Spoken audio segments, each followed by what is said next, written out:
Wondrous love is this, oh my soul.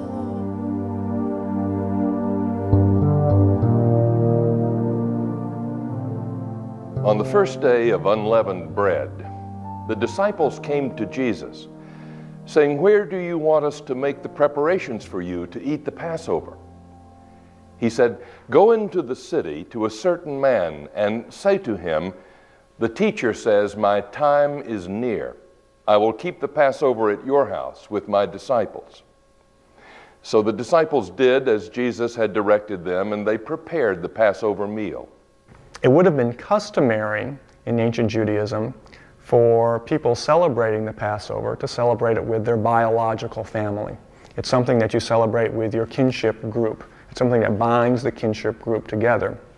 So what Jesus and the disciples are doing is rather unusual. It's unconventional. They're not celebrating the Passover with their kinship groups.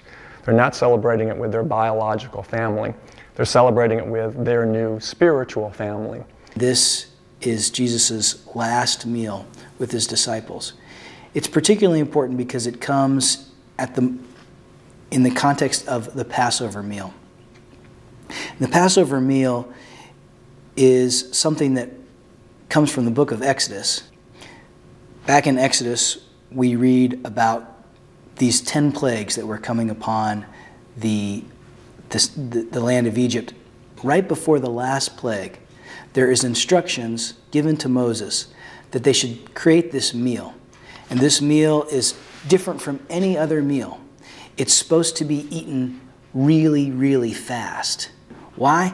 Because there's a time approaching when great suffering and great salvation will happen. When it was evening, he took his place with the 12, and while they were eating, he said, "Truly I tell you, one of you will betray me."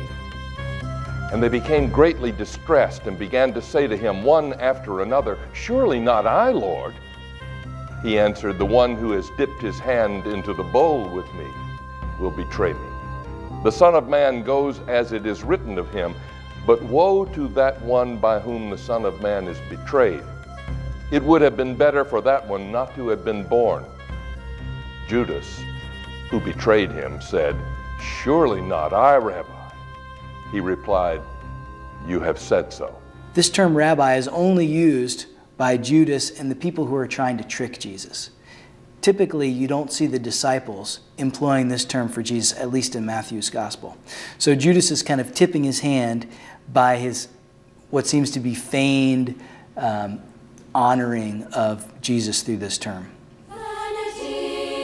While they were eating, Jesus took a loaf of bread, and after blessing it, he broke it, gave it to his disciples, and said, "Take, eat, this is my body."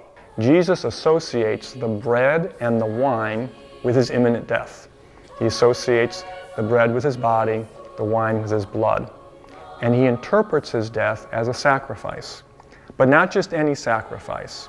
It's a sacrifice that inaugurates a covenant. Then he took a cup, and after giving thanks, he gave it to them, saying, "Drink from it, all of you. For this is my blood of the covenant, which is poured out for many for the forgiveness of sins." There's an invitation in Matthew to ponder not only what does it mean to be in covenant with God and God's people, but what does it mean to be in covenant with God and God's people in a covenant that is defined by forgiveness? What does that really mean for us when we celebrate the Eucharist? And of course, this becomes all the more compelling when we remember that Jesus has just announced that one of the disciples is going to betray him. Jesus is putting a new frame on this Passover meal. That is, this meal prefigures a messianic banquet that will happen at the eschaton. And for Jesus and his disciples, and for the gospel writers, the eschaton is not sometime way, way, way in the future.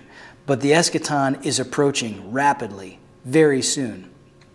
So Jesus is saying, I'm not going to be eating and drinking again until something radically new is going to happen. So there's one last dimension of the meal that I want to mention, and it has to do with Thanksgiving.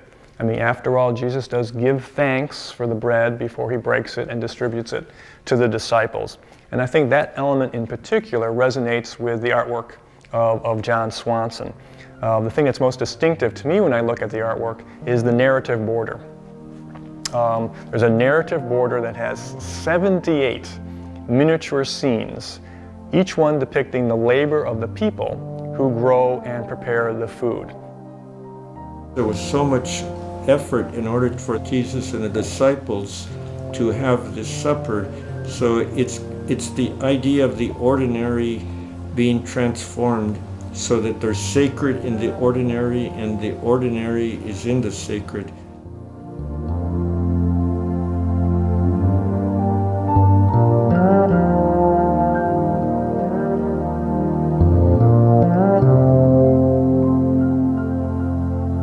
What wondrous love is this, oh my soul, oh my soul.